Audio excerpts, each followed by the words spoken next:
Xavier Lapéroux, bonjour. Bonjour. Un grand merci d'avoir accepté l'invitation de la Fringale culturelle.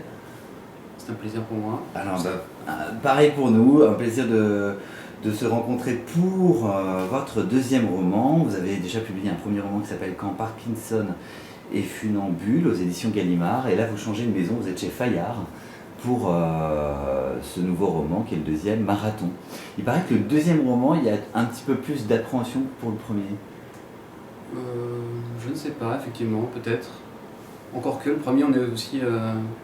on arrive, on est tout frais, donc c'est un peu aussi anxiogène, on va dire.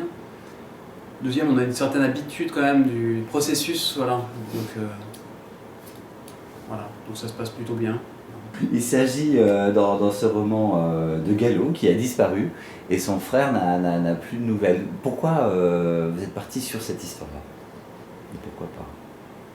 Ça part voilà, d'un événement autobiographique, voilà. Donc, voilà, la disparition de mon frère.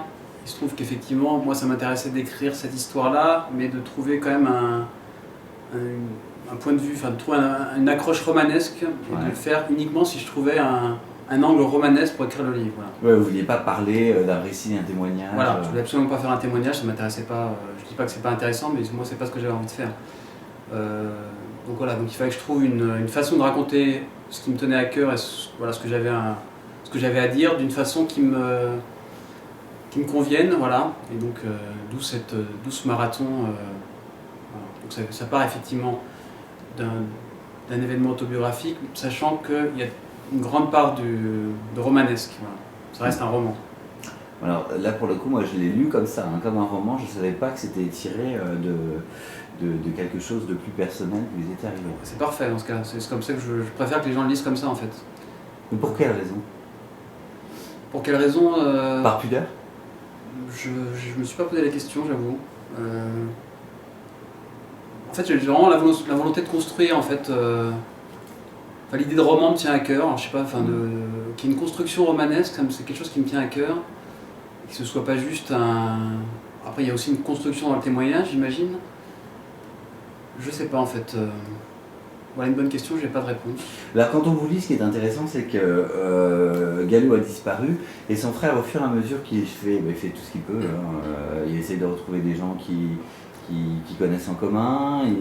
Et au fur et à mesure, il découvre une personnalité de son frère, des pans de sa vie, mais qu'il ne connaissait pas du tout. Ouais. Effectivement, enfin, le livre est on va dire, un portrait qui se fait sous nos yeux, on va dire. D'où là aussi le choix du temps présent et du jeu, pour qu'il y ait une proximité avec la personne, avec le lecteur, pour que les choses se passent au moment où le lecteur est en train de lire le livre. Enfin, c'était ma volonté, qu'il n'y ait pas de filtre, qu'il y ait le moins de distance possible. Effectivement, donc le portrait est en train de se créer sous nos yeux. Voilà, donc le frère, Selby recherche son frère et donc il découvre petit à petit qui est ce frère. Voilà, donc ça se fait en temps réel presque.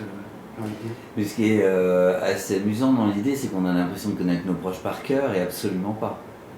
Ah oui, je pense qu'on connaît pas les gens en fait, vraiment. Enfin, parce que là, on le sent étranger de son frère par moment. Ouais.